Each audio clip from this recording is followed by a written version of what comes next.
volvemos a la carga nuevamente para traerles el estudio de la palabra del Señor. Hoy estamos llegando, como cada lunes, desde nuestra congregación aquí en la Florida Central. Este programa es auspiciado por Casa de Israel Yará.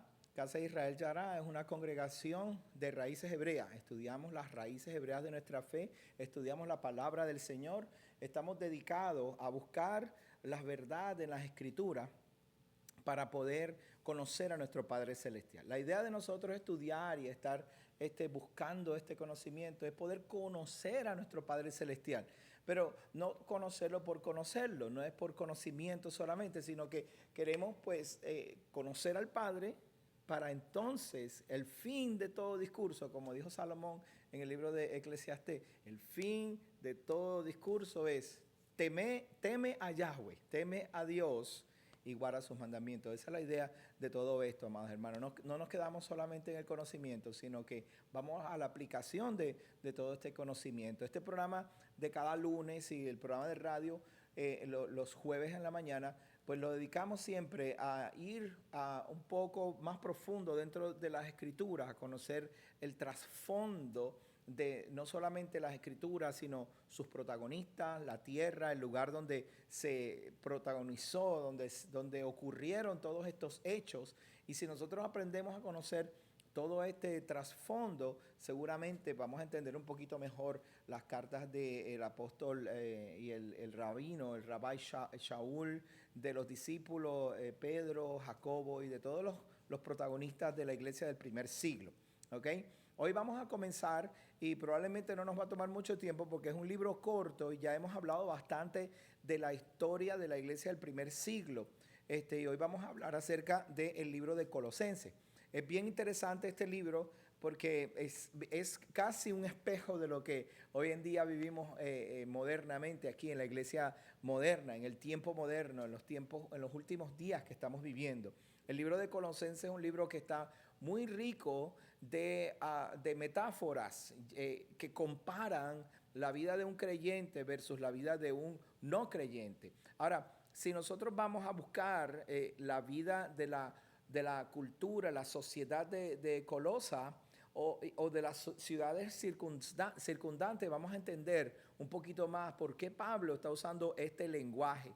En otras ocasiones, en otros programas que están grabados, usted puede ir a nuestra página, a nuestro canal de YouTube. Puede ir y estudiar y ver, escuchar todos los estudios que hemos hecho, el libro de Gálatas, el libro de Romanos, Efesios, que ya terminamos esas cartas, y va a conocer el trasfondo de la sociedad de la iglesia del primer siglo. Ahora, hay una pequeña particularidad, hay una pequeña diferencia en el libro de Colosenses, porque su sociedad, aunque era una sociedad de mucho dinero, era una de las sociedades, una de las provincias de Roma de mucho dinero, no era tan impactada por la multiplicidad de dioses. Ellos no tenían tantos dioses como cuando estudiamos el libro de Éfeso, que tenían la carta a los Efesios, que tenían 50 imágenes de 50 diferentes dioses y la diosa principal era Artemis. Tampoco era un tipo de sociedad inculta o bárbara, o como dijimos cuando estudiamos el libro de Gálatas, que era una sociedad de bárbaros como los celtas, sino que en Colosense era una sociedad de muy alta, ¿cómo diríamos? Liturgia, eran muy literatos, eran gente muy filósofos, gente que eran griegos. El helenismo era lo que estaba fuertemente arraigado en medio de su ciudad, y especialmente la adoración y el culto pagano a una diosa que se llama Cibele, que los romanos adoptaron, y los romanos pues desde muchos años antes, cientos de años antes del primer siglo, la llamaban la Magna Mater o la Madre Superiora, la Magna Mater, la Madre Superiora. Y también los romanos llamaban a los sacerdotes o a los sumos sacerdotes de Colosa, o no solamente de Colosa, porque hay una parte grande que son varias provincias que se unieron que estaban dentro del mismo rango. Todos ellos estaban dentro del mismo rango. Entonces, mientras los romanos llamaban a la diosa que reinaba sobre Colosa, se llamaba Magna Mater o Cibele, los sacerdotes de la diosa se llamaban sumo pontífice. ¿Okay? Se llamaban los sumos pontífices o los pontífices. Esos eran los sumos sacerdotes. Y hoy pues vamos a conocer un poquito, vamos a ir un poquito más a ver de qué se trata esto. Si puede ver en el PowerPoint, uno de los términos que tenemos que tener claro son los siguientes dos términos. Son dos términos nada más que vamos a trabajar hoy con el libro de Colosenses. No vamos a ir muy allá porque en realidad ya hemos visto mucho de la sociedad del primer siglo al principio en los otros programas. Yo le voy a invitar para que busque en los videos de nuestro canal, el canal de YouTube, Israel Yará. El canal se llama Israel Yará en YouTube. Busque el video de la introducción a la iglesia del primer siglo. Y cuando vaya a esa introducción se va a dar cuenta de todas las cosas que hay. Pero ahora vamos a entrar un poquito más profundo en cuanto a lo que es la religiosidad, si podemos llamarlo así, o el esoterismo, las cosas espirituales, pues, para ponerlo en un lenguaje un poquito más fácil de entender. Uno de los términos que tenemos que tener claro es el gnosticismo. ¿Qué es el gnosticismo? Yo voy a presentarlo en su pantalla para que usted tenga una idea, la definición, de acuerdo al diccionario de la Real Academia, lo que se define como gnosticismo, que esa definición surge de la cultura del helenismo y del primer siglo. ¿Ok? Mire cómo dice la descripción. Gnosticismo es un conjunto de corrientes sincréticas, filosófico-religiosas, que llegaron a mimetizarse con el cristianismo en los tres primeros siglos de nuestra era. O sea, en los primeros 3 siglos de la iglesia los primeros 3 siglos, en ese tiempo, convirtiéndose finalmente en un pensamiento declarado herético después de una etapa de cierto prestigio entre los intelectuales, escuche bien, intelectuales cristianos. ¿Ok? Para decírselo en un lenguaje un poquito más entendible, el gnosticismo es una corriente de muchos pensamientos de diferentes tendencias filosóficas religiosas. Pensamientos filosóficos, pensamientos religiosos. Estos pensamientos, eso es sincretismo. Hay cosas filosóficas, cosas religiosas que se mimetizaron, se hicieron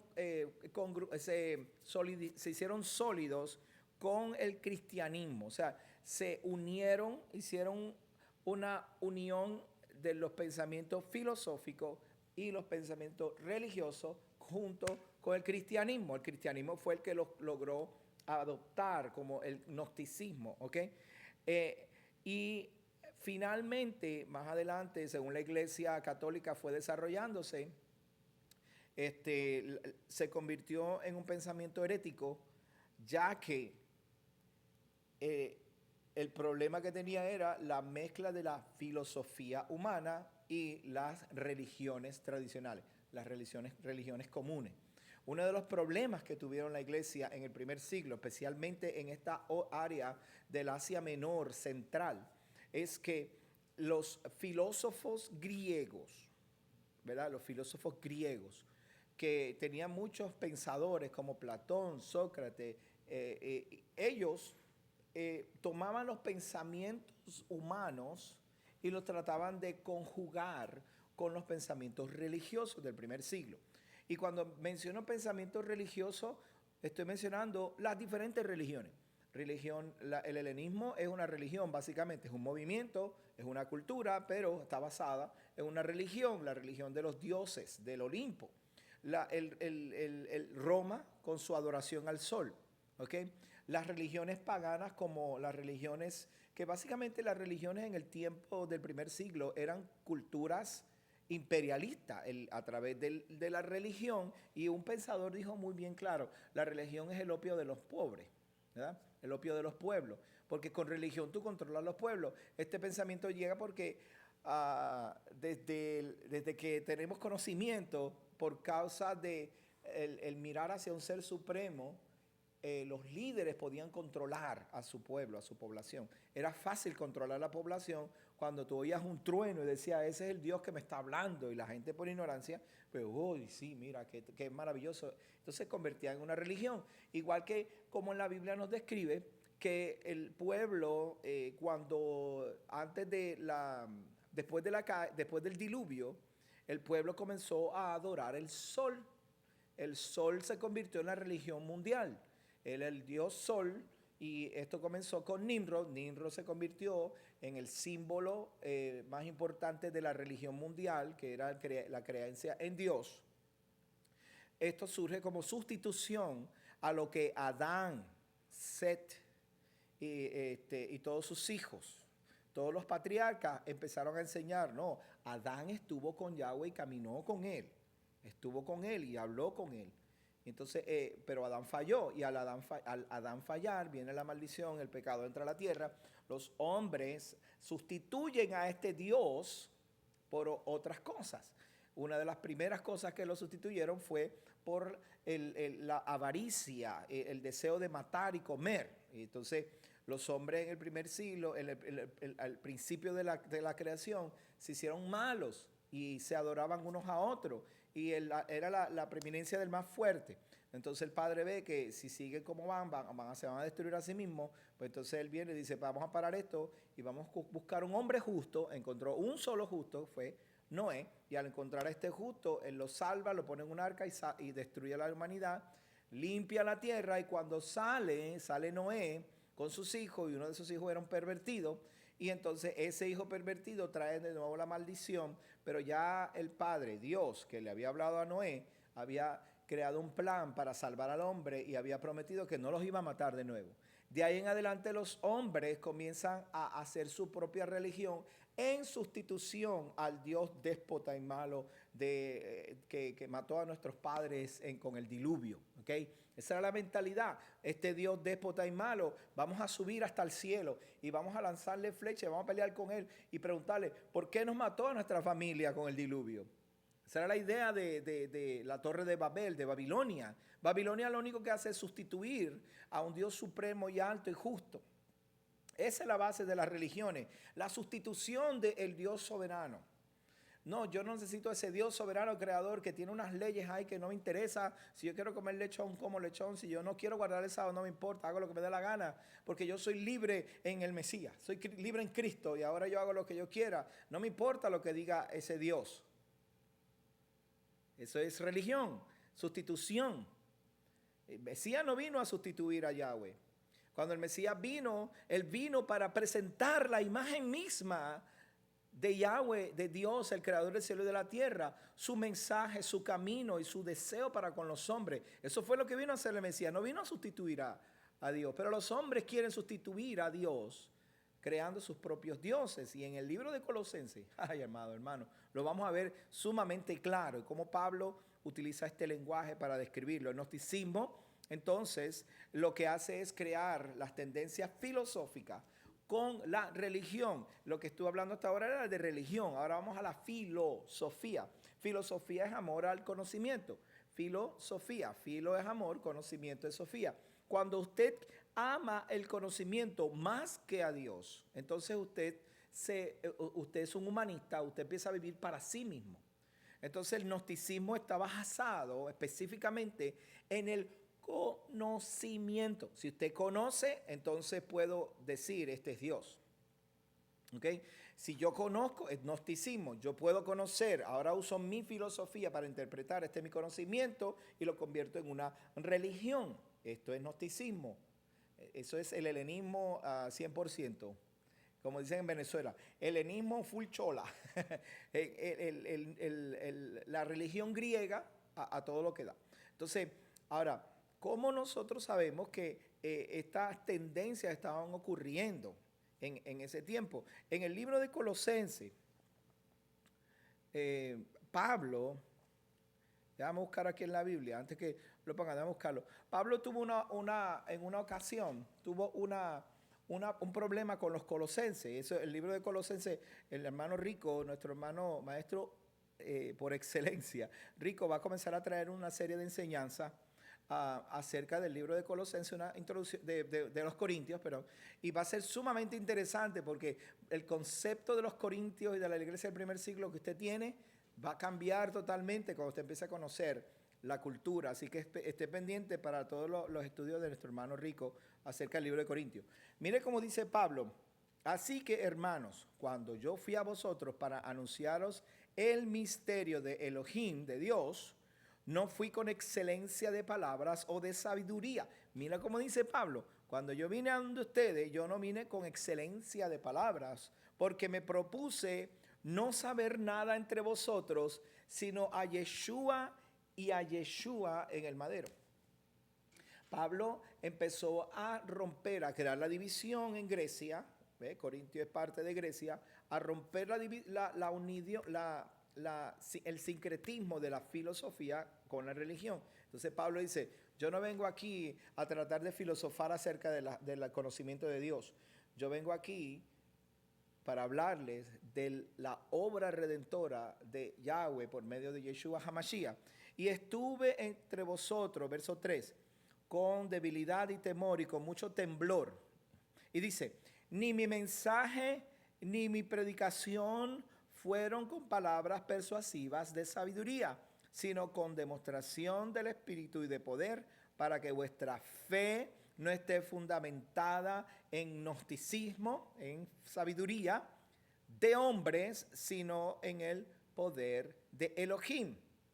¿Ve cómo Pablo, cuando llega y empieza a escribirle a Grecia y a la iglesia en Grecia, empieza a tratar de crear, de romper con ese sincretismo que había, romper con esa fusión entre lo que es la filosofía humana versus lo que es el conocimiento de Dios, la religión, el conocimiento del ser supremo, ¿ok?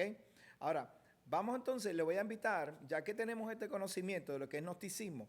Perdón, déjame volver al PowerPoint para que veamos el otro concepto que necesitamos saber. Hay otro concepto que es importante, que se llama lo que es un agnóstico, ¿ok? Esto es algo tan común hoy en día, un agnóstico, eso es un ateo, pero vamos a decirlo con palabras más finas. Agnóstico. Agnóstico es aquel que declara inaccesible al entendimiento humano todo conocimiento de lo divino y de lo que trasciende a la experiencia. Y esta según la definición del diccionario académico, ¿okay?, de febrero 4 de 2011. Agnóstico significa una persona que piensa que conocer a Dios es imposible, a menos que sea por algo que yo tengo una experiencia. Como quien dice, ver para creer. Es un agnóstico. Un ateo es un agnóstico. Él dice, no, ver para creer. ¿Cómo tú me puedes demostrar a Dios? ¿Para qué yo tengo que creer en Dios si yo no lo veo? Y Él no está aquí. Yo le pregunto siempre, ¿tú puedes ver tu cerebro? Y él, pues claro. ¿Cómo? Muéstramelo. No se puede. ¿Cómo tú puedes creer que tienes un cerebro? Bueno, por una radiografía. Si tú le crees un papel.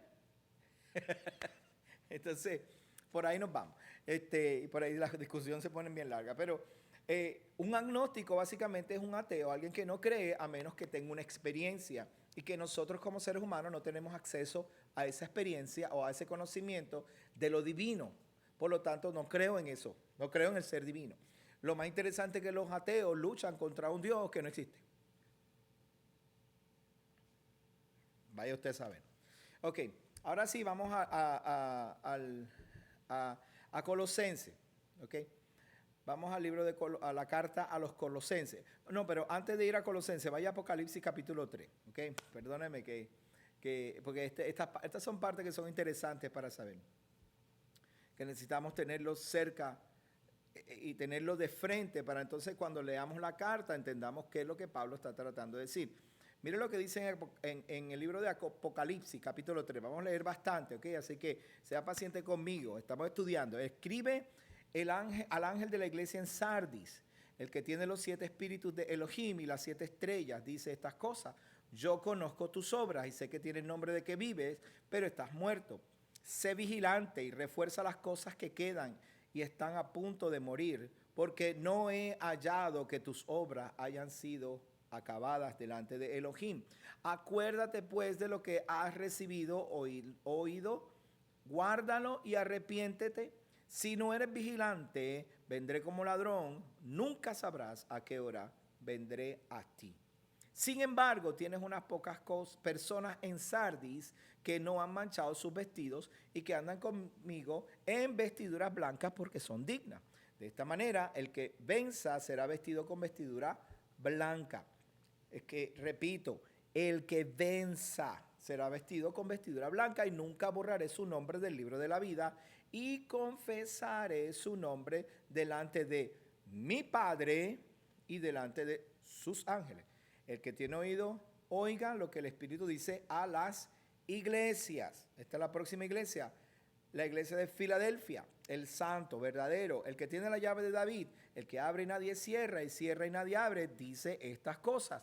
Yo conozco tus obras, he aquí que he puesto delante de ti una puerta abierta, la cual nadie puede cerrar, porque tienes un poco de poder y has guardado mi palabra y no has negado mi nombre.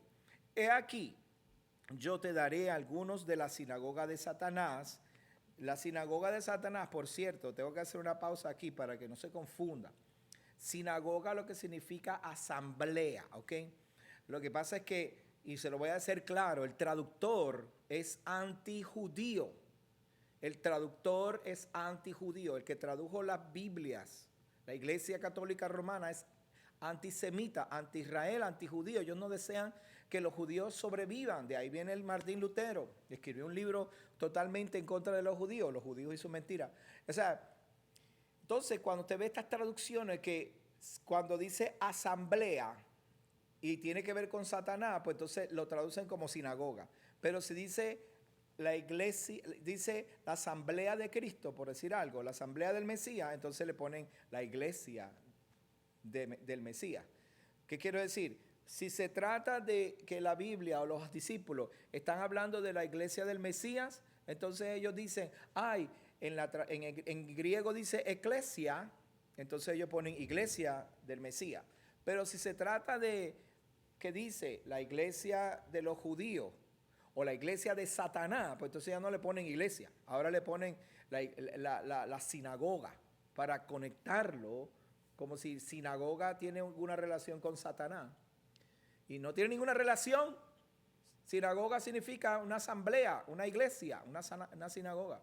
¿Sabe que nosotros socialmente nos han moldeado la mente a que cualquier cosa que suene como judío es malo?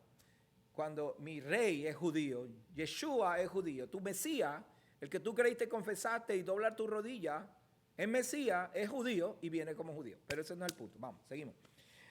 De los que dicen ser judíos y no lo son, sino que mienten. He aquí yo haré que lleguen y se postren delante de tus pies y conocerán que yo te he amado. Porque guardaste la palabra de mi paciencia, yo también te guardaré a la hora de la prueba que ha de venir sobre todo el mundo habitado, para probar a los moradores de la tierra. Yo vengo pronto, retén lo que tienes para que nadie tome tu corona. Al que venza, yo le haré columna en el templo de mi Dios y nunca jamás saldrá fuera. Y escribiré sobre él el nombre de mi Elohim y el nombre de la ciudad de mi Elohim y la nueva Jerusalén que desciende del cielo, enviada por mi Elohim y mi nombre nuevo. ¿Ok? Entonces Yeshua hablando acerca de su Dios. Vaya usted a saber. El que tiene, bueno, vaya usted a saber, no, vaya usted a pensar, piense. Yeshua hablando de su Dios. El que tiene oídos oiga lo que el Espíritu dice a las iglesias. Ahora viene la iglesia que nos corresponde para el estudio. Escribe el ángel de la iglesia en Laodicea. El amén, el testigo fiel y verdadero, el origen de la creación de Elohim, dice estas cosas. Yo conozco tus obras, que no eres frío ni caliente. Permita al Padre que fuera frío o caliente. Así, porque eres tibio y no frío ni caliente, estoy por vomitarte de mi boca. Ya que tú dices, soy rico, me he enriquecido y no tengo ninguna necesidad, y no sabes que tú eres desgraciado, miserable, pobre, ciego, desnudo. Yo te aconsejo que de mí compres oro refinado por fuego para que te hagas rico y vestiduras blancas para que te vistas, no te descubras de la vergüenza de tu desnudez y colirio para ungir tus ojos para que veas. Yo reprendo y disciplino a todos los que amo. Sé pues celoso y arrepiéntete. He aquí yo estoy a la puerta y llamo. Si alguno oye mi voz y abre la puerta, entraré a él y cenaré con él y él conmigo. Al que venza, yo le daré que se siente conmigo en mi trono, así como yo también he vencido y me he sentado con mi Padre en su trono. El que tiene oído, oiga lo que el Espíritu dice a las iglesias. Mire, hermano, el foco de esta conversación es, he aquí que tú no eres ni frío ni eres caliente, eres tibio. Este es el punto. Un gnóstico no es ni frío ni es caliente. ¿Por qué razón? Porque un gnóstico piensa, no, todo está bien, tú sabes, claro, Dios existe. Es bello. Yo he estado estudiando la filosofía y la creación y las cosas bellas de todo. Y claro que Dios existe, pero no es productivo porque después que dice que cree en Dios, no lo hace su Señor. Después que dice que Él es grande y poderoso, no le teme. Después que le dice que Él es Señor, no hace lo que Dios le pide. Después que dice que no, Él es el pastor, Él es el gran pastor, no lo oye ni lo sigue. ¿Por qué? Porque la filosofía y la religión están mezcladas. Y créame, amados hermanos, servir al Padre, no se puede mezclar la filosofía con la religión. No. Filosofía es amor al conocimiento. Claro, yo tengo amor por conocimiento, pero no por el conocimiento según sabiduría de los hombres. Yo tengo amor por el conocimiento de lo que Yahweh, mi Elohim, Dios tiene para mí, lo que Él quiere que yo sepa. ¿Qué es lo que yo quiero conocer de mi Dios? ¿Cuáles son sus decretos, mandamientos, preceptos, ordenanzas, estatutos? ¿Cuáles son sus leyes? ¿Cuáles son las ordenanzas de Dios? ¿Qué Él quiere que yo haga? ¿Cómo Él quiere que yo viva? Ese es el amor que yo tengo por el conocimiento. Por eso cuando yo estudio la iglesia del primer siglo, cuando yo estudio los dioses del primer siglo, cuando yo estudio la cultura del primer siglo, no es para yo enriquecer mi conocimiento de tal manera que yo pueda vertir una opinión, tú sabes, extrasensorial. No, yo quiero saber de qué manera ellos vivían para poder interpretar bien el mensaje de mi Dios. Porque el mensaje de mi Elohim no llegó a Estados Unidos en medio de un gobierno republicano, demócrata o lo que sea. Llegó en medio de un helenismo, un imperio romano. Llegó en medio de un dominio de egipcio.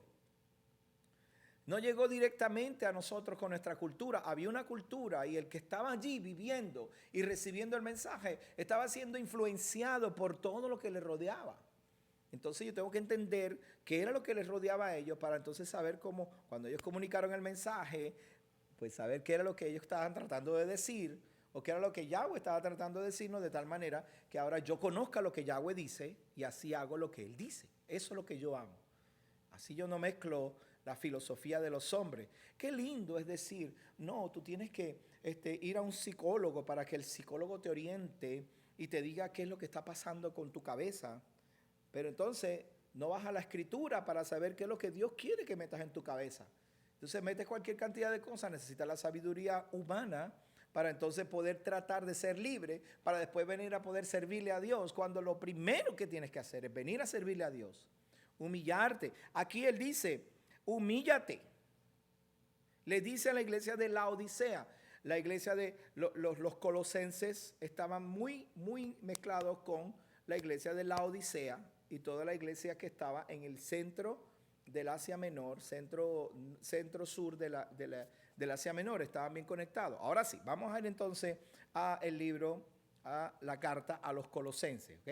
Con todo introducción, cuando comience a leer se va a dar cuenta de que todo esto nos sirvió de algo. Mire cómo dice, Pablo, Rab Shaul, apóstol de Yeshua HaMashiach, por la voluntad de Elohim, y el hermano Timoteo. O sea, Pablo y el hermano Timoteo.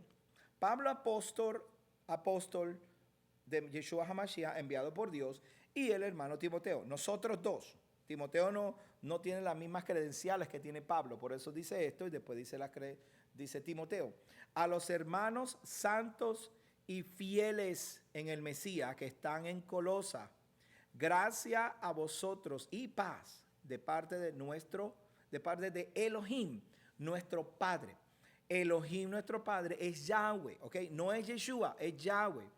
Damos gracias a Elohim, el Padre de Yeshua HaMashiach, orando siempre por vosotros, porque hemos oído de vuestra fe en el Mesías y del amor que tienen por todos los santos, a causa de la esperanza reservada para vosotros en los cielos, de la cual habéis oído en la palabra de verdad del Evangelio, que ha llegado a vosotros, y así como está llevando fruto y creciendo en todo el mundo, lo mismo sucede también entre vosotros desde el día en que oíste y comprendiste que de veras la gracia de Dios. Tengo que hacer una pausa para aclarar nuevamente, porque no quiero que se le olvide. Cuando Pablo dice comprender la gracia de Dios, lo que él está diciendo es comprender lo que le agrada a Dios. ¿Ok? Comprender lo que le agrada a Dios. Doy gracias porque así como está ocurriendo en todas partes del mundo, ustedes tienen fe en el Mesías y ustedes tienen esperanza la esperanza que está reservada para los que son fieles. Ustedes están creciendo y están llevando fruto. Así mismo está sucediendo en todos los hermanos de todas partes de donde hemos estado predicando. Y así que ustedes han sido fieles desde el día en que creíste y entendiste lo que de verdad le agrada a Elohim. Eso es lo que él está diciendo, ¿ok? No se confunda. Tal como aprendiste de Epafras, él era un líder de la iglesia de Colosa, nuestro consiervo amado, quien es fiel ministro del Mesías a vuestro favor. Él también nos ha informado de vuestro amor en el Espíritu. Por esta razón también nosotros, desde el día en que oímos, no cesamos de orar por vosotros y de rogar que seáis llenos del conocimiento. ¿De qué? Del conocimiento. Lo está leyendo, yo espero que lo esté leyendo conmigo. Ahí dice el conocimiento de su voluntad en toda sabiduría y en plena comprensión espiritual.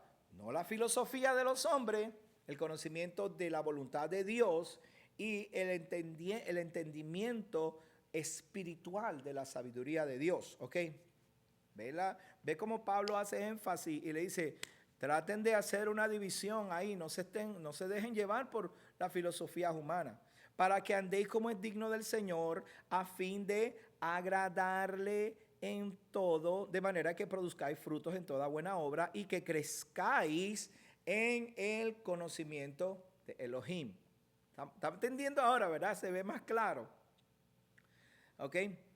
Y que seáis fortalecidos con todo poder, conforme a su gloriosa potencia, para toda perseverancia y paciencia. Con gozo damos gracias al Padre, que os hizo apto para participar de la herencia. Oh my God, I feel so much joy when I read this. No, oh my God, como yo quisiera meterme por la pantalla y agarrarle las dos orejitas así que usted escuchara, amado. Él nos hizo aptos para participar de la herencia. Pero fíjate como dice Pablo primero, ustedes crezcan en el conocimiento, hagan lo posible por saber cuál es la voluntad de Dios. Qué bueno que por causa de vuestra fe, ustedes ahora están aprendiendo lo que le agrada a Dios. Pues crezcan en el conocimiento, porque Él nos hizo partícipes de la herencia. O sea, si Él nos dijo, mira, pueden participar de la herencia, pues vamos a conocerle. De manera que nos mantengamos fieles, limpios, con nuestra vestidura limpia, para poder participar de su herencia. Para poder conocer y entender lo que Él nos hizo partícipe. Si ya Él te la dio, pero el niño es niño, y aunque sea dueño de todo, no puede tomar la herencia porque es niño. ¿Qué necesita el niño? Crecer, aprender, desarrollarse. Él nos ha librado de la autoridad de las tinieblas y nos ha trasladado al reino de su Hijo amado, wow, en quien tenemos redención, el perdón de los pecados. Él es la imagen, Yeshua es la imagen de Elohim invisible, el primogénito, el comienzo de toda la creación. porque en él fueron creadas todas las cosas que están en los cielos y en la tierra, visible e invisible, sean tronos, dominios, principados, autoridades. Todo fue creado por medio de él y para él, por medio de Yeshua HaMashiach. Yeshua es el principio de toda la creación y de él parte todo el resto de la creación, todo lo demás. Él antecede todas las cosas y en él todas las cosas subsisten. Y además, él es la cabeza del cuerpo, que es la iglesia. Él es el principio, el primogénito de entre los muertos, para que en todo él sea preeminente. ¿Por qué Pablo está diciendo, haciendo énfasis y está diciendo, miren gente, déjeme decir una cosa, aquí el que creador y el que comenzó todas las cosas no es Cibele, es Yeshua HaMashiach? ¿Por qué yo digo eso? Voy a ir al PowerPoint un momentito, le voy a mostrar una imagen que en esa área particular entre Colosenses, la Odisea y Ponto, esa área de ahí, había una diosa que se llamaba la Magna Mater, o se llamaba Cibele, porque ella era la Magna Mater, porque ella era la diosa madre, la madre de la reproducción. Por ella fueron creadas todas las cosas. Mediante ella es que todo subsiste. ¿Me está escuchando bien? Mediante la Magna Mater. De hecho, hay unas imágenes más antiguas que esta que usted está viendo. Esta imagen que usted está viendo aquí es una imagen romana. Hay una más antigua que no tengo la foto aquí, pero es de más o menos 600 años antes del primer siglo. Una imagen que se consiguió de Cibele, que ella estaba en su trono embarazada. O sea, está ella así, con sus pechos bien grandes y la barriga bien grande, y tiene un león en la mano derecha y un oso a la mano izquierda. Ella está sentada así, y hay un cuerno de los frutos hacia un lado. Y ella era la madre de la creación. Ella era la que reprodujo todas las cosas. Y a ella era que se adoraba precisamente como eso. Mire si era así, que las personas que servían en el templo de Cibele eran eunucos. ¿Ok? Eran hombres que se habían castrado para poder servir. ¿Ok? ¿Por qué se castraban para poder servir? Porque en esos hombres supuestamente no había género. ¿Ok? Es lo que hoy en día conocemos como travesti o transgénero. Eran hombres castrados que se vestían con ropas de mujeres, aunque parecían hombres. Y ellos eran los que servían, se pintaban el pelo bien negro y la cara bien blanca.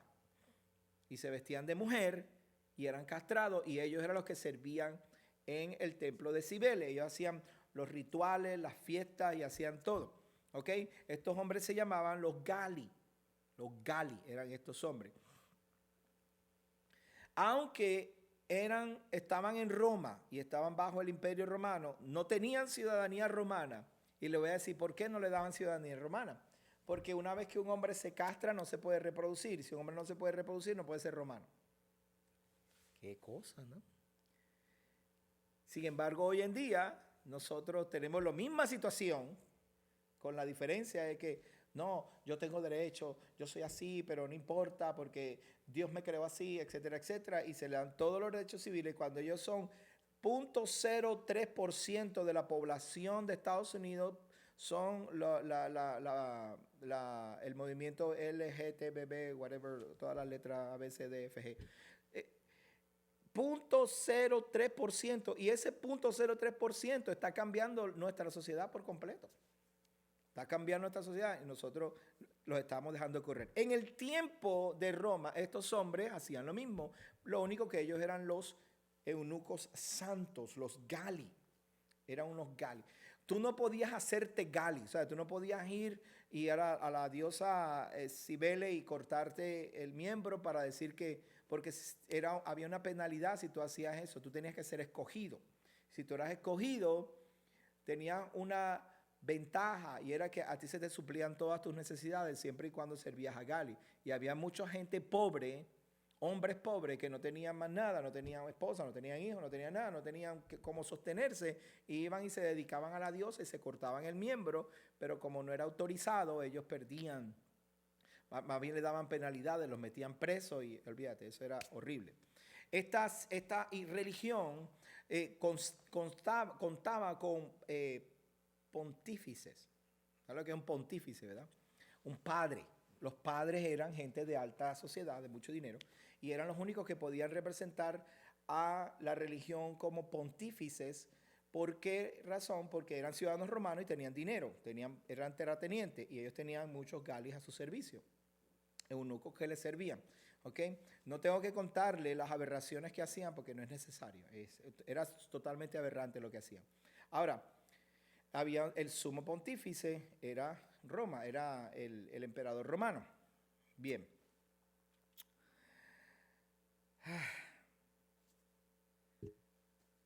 La celebración de los rituales a Cibele se le llamaba la Semana Santa. ¿Okay? Esto no me lo estoy inventando yo, por favor, vaya y busque su información, escriba Cibele y escriba cuáles eran los rituales de Cibele y cuándo era el tiempo. Se llamaba la Semana Santa y era entre marzo 15 al 24. Vaya usted a saber. ¿Ok? No me eche la culpa a mí, yo solamente estoy citando las enciclopedias, ¿ok? Bueno, vamos a volver entonces al libro de Colosenses. Ahora está viendo dónde están viviendo la gente de Colosa, ¿no? ¿Se está dando cuenta de qué es lo que está pasando aquí? ¿Ah? Entonces, ellos están hablando de que Pablo le está diciendo, miren señores, Cibele y todos esos rituales paganos y toda esa filosofía, no hay un solo creador y por medio de Yeshua, el primogénito de toda la creación, se hicieron todas las cosas. ¿Ok? Ahora estamos en el verso 18. Además, Él es la cabeza de todas las cosas y en Él todas las cosas subsisten. Perdón, lo leí mal. Él antecede todas las cosas y en Él todas las cosas subsisten. Y además, Él es la cabeza del cuerpo, que es la sinagoga. Aquí esa palabra es la misma palabra que aparece en la sinagoga de Satanás. Él es la cabeza del cuerpo, que es la iglesia o la asamblea o la sinagoga. Él es el principio, el primogénito entre todos los muertos, para que en todo Él sea preeminente. Por cuanto agradó al Padre le agradó que en Yeshua habitara toda la plenitud. Y por medio de Él, de Yeshua, reconciliar con el Padre todas las cosas, tanto sobre la tierra como en los cielos, habiendo hecho la paz mediante el derramamiento de la sangre en el madero. A vosotros también, aunque en otro tiempo estabais apartados y eras enemigo por tener la mente ocupada en la diosa esa extraña que sirven ahí y todas sus barbaridades, ¿ve? Ocupada en malas obras, ahora os ha reconciliado en su cuerpo físico por medio de la muerte para presentarlos santos, sin mancha e irreprensibles delante de Él, por cuanto permanecéis fundados y firmes en la fe. Él muere y te da parte de la herencia, pero después te dice, Él quiere hacerte partícipe, te reconcilia de tal manera que tú puedas santificarte y presentarte santo, si permanece fundado y firmes en la fe, sin ser removidos de la esperanza del evangelio que habéis oído, el cual ha sido predicado en toda la creación debajo del cielo. De este evangelio, yo, Pablo, llegué a ser ministro. Ahora me gozo en lo que padezco por vosotros y completo en mi propia carne lo que falta de las tribulaciones del Mesías a favor de su cuerpo, que es la iglesia. Yo leo este verso y me hace pensar, ¿sabes que a veces nosotros no perdonamos porque chacho, eso está difícil, ¿verdad? Y entonces yo digo, ¿será que el Mesías no murió lo suficiente y tiene que morir un poquito más para que tú puedas perdonar? Entonces cuando leo este verso, dice, lo que faltó de las tribulaciones del Mesías, Pablo dice que él lo está haciendo a favor del cuerpo de la iglesia. O sea que el Mesías no murió lo suficiente para que se completara la obra. No, el Mesías murió lo suficiente Pero el Mesías mismo dijo, a ustedes les conviene que yo me vaya. A ustedes les conviene que yo me vaya, porque si yo no me voy, no puedo enviar al Consolador. Si yo no me voy, mi Padre no puede enviar al Consolador, el Espíritu de verdad, no puede enviar al asesor legal, porque Yeshua era uno solo. Y él predicaba a masas, pero uno solo. En cambio, cuando él muere, la semilla cae en la tierra y sale y muere, da frutos. Ahora puede tener más semillas. Entonces, esas otras semillas hacen lo mismo. Entonces, Pablo, cuando está diciendo, para completar, ¿verdad? Y completo en mi propia carne lo que falta de las tribulaciones del Mesías, lo que él está haciendo es, yo me voy a predicar como el Mesías no pudo predicar, no pudo terminar de predicarle a todo el mundo, él era uno solo, pues ahora yo voy. Y de la manera que Pablo va, también fue Pedro, y también fue a Jacobo, y también fue Andrés, y también fue Felipe, y Esteban murió por eso. Y así nosotros como discípulos seguimos completando las tribulaciones que el Mesías no pudo completar. Porque mira que no es fácil predicar el Evangelio. No es fácil salir a la calle y hablar a las personas de este Evangelio. No lo creen, no quieren creerlo. No quieren seguir lo que el Mesías hizo. Entonces a veces uno sufre hasta persecución de nuestra propia familia. Esa es lo que faltaba de las tribulaciones del Mesías. Nosotros la estamos corriendo. No solo Pablo, todos nosotros. De ella llegué a ser ministro según el oficio divino que Elohim me dio a vuestro favor para dar pleno conocimiento a la palabra de Elohim. El misterio de Dios que había estado oculto desde los siglos y generaciones, pero que ahora ha sido revelado a sus santos. El misterio estaba oculto y ahora fue revelado. A estos Dios, Elohim, ha querido dar a conocer cuáles son las riquezas de la gloria de este misterio entre las naciones, el cual es, y aquí está el misterio, el Mesías en vosotros, la esperanza de gloria. A él anunciamos nosotros, amonestando a todo hombre y enseñando a todo hombre con toda sabiduría, a fin de que presentemos a todo hombre perfecto en el Mesías. Por esto mismo yo trabajo, esforzándome según el poder que obra poderosamente en mí, según su poder que obra poderosamente en mí. Fíjate cómo el verso dice, a él anunciamos, el verso 28, amonestando a todo hombre y enseñando a todo hombre con toda sabiduría, a fin de que presentemos a todo hombre perfecto en el Mesías. O sea que el trabajo de nosotros, el trabajo que nosotros como maestros y como predicadores, pastores, lo que hacemos es tratar de ayudarlos a ustedes, a la gente, a nuestros hermanos, al cuerpo, a perfeccionarse por medio de la sabiduría, no por filosofía. ¿Ok? Vamos ahora al capítulo 2. ¿Ok?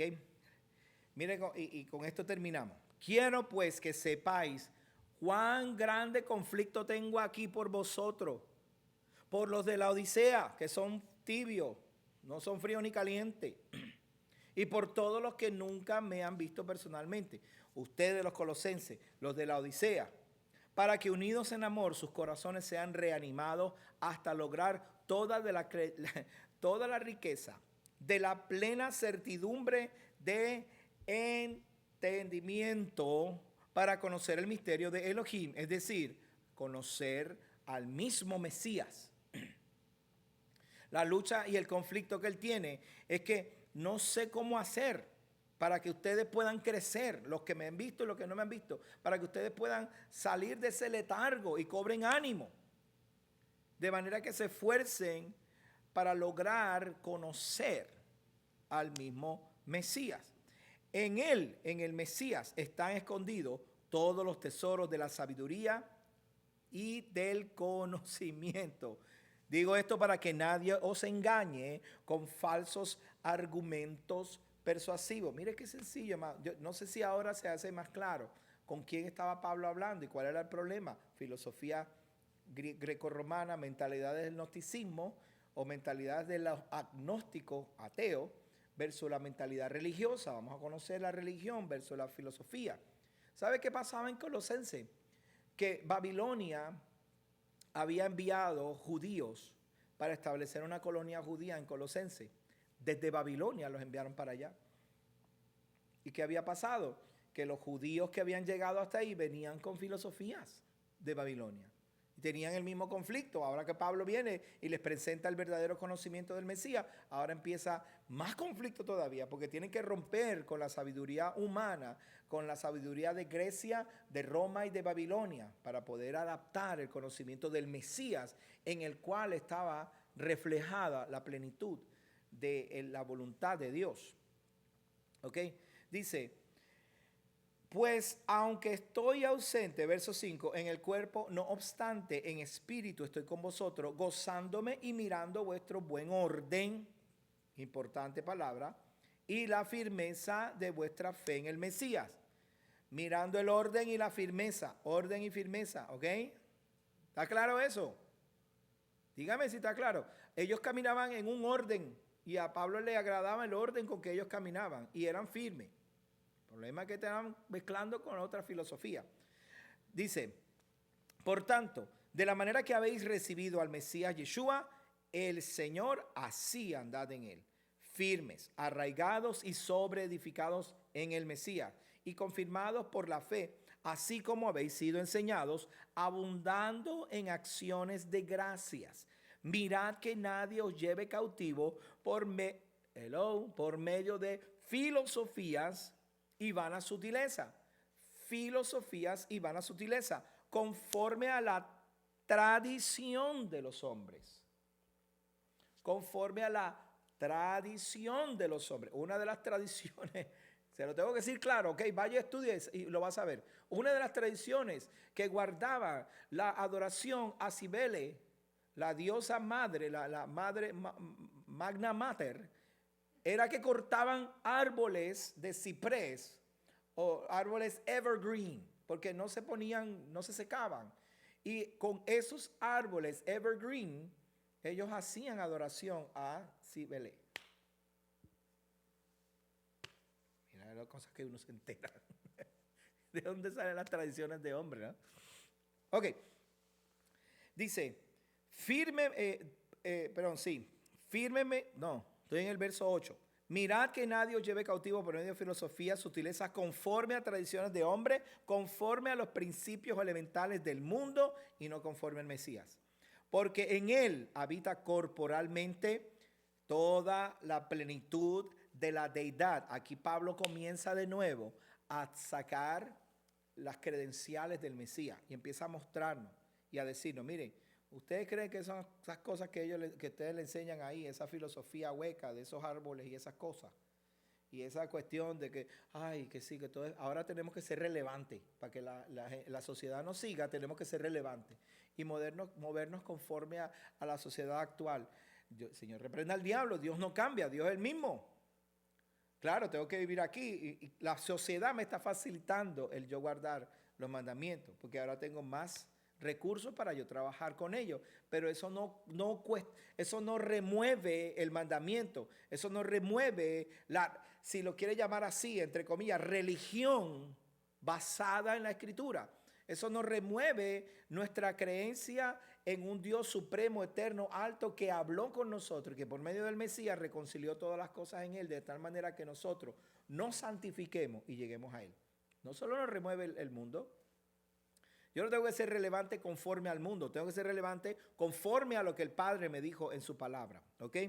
Dice, porque en el Mesías habita corporalmente toda la plenitud de la deidad y vosotros estáis completos en él, quien es la cabeza de todo principado y autoridad. No es la Magna Mater la cabeza de todo, ella no es la que manda, el que manda es el Mesías. En él también fuisteis circuncidados con una circuncisión no hecha de manos, al despojaros del cuerpo pecaminoso carnal mediante la circuncisión que viene de el Mesías. ¿Sabe qué, amados hermanos? Los Gali, para servirle a su diosa, se cortaban el miembro. Para servirle. Entonces, en el Mesías, yo no tengo que cortarme el miembro para servirle al Mesías. Yo fui circuncidado en su muerte. Mi circuncisión está en el corazón. Ya Él cortó el prepucio de mi corazón de tal manera que ahora yo no tengo nada cubriendo mi corazón y puedo recibir lo que Él tiene para mí. Fuiste sepultado juntamente con Él en el bautismo, en el cual también fuiste resucitado juntamente con Él por medio de la fe en el poder de Elohim que lo levantó de entre los muertos. Mientras vosotros estabas muertos en delito y en la incircuncisión de vuestra carne, Elohim, Dios, nos dio vida juntamente con el Mesías, perdonándonos todos los delitos. Él anuló el acta que había contra nosotros, que por sus decretos nos era contraria, y la ha quitado de en medio al clavarla en el madero. También despojó a los principados y autoridades y los exhibió como un espectáculo público, habiendo triunfado sobre ellos en el madero. ¿Ok? Estas son las credenciales del Mesías. El Mesías pagó el precio por nosotros, pagó la deuda, no tenemos que pagar la deuda, nos circuncidó el corazón, no tenemos que cortarnos la piel, el prepucio, no tenemos que cortarnos para decir ahora puedo servir al Mesías. Empieza a servir al Mesías y después tú sabrás.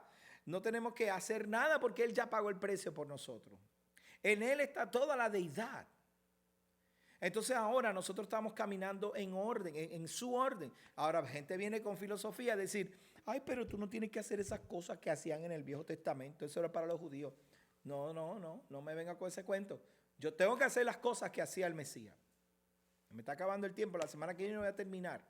Pero fíjense como el próximo verso, el verso 16, lo voy a dejar con ese para la semana que viene completar el libro.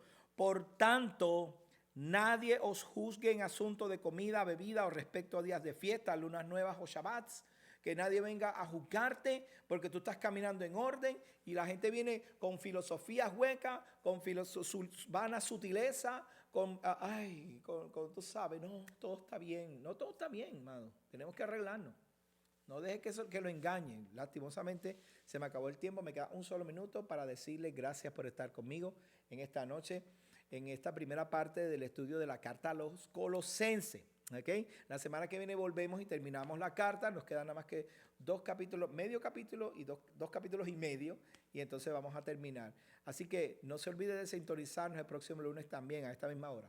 Desde Casa de Israel Yará, aquí en la Florida Central. Vaya a nuestra página de internet, casadeisraelyará.com, casadeisraelyará.com, y en el Facebook nos puede conseguir también para que tenga más información. Sábado a las 2:30 de la tarde, 6311 US 17 al norte de Davenport.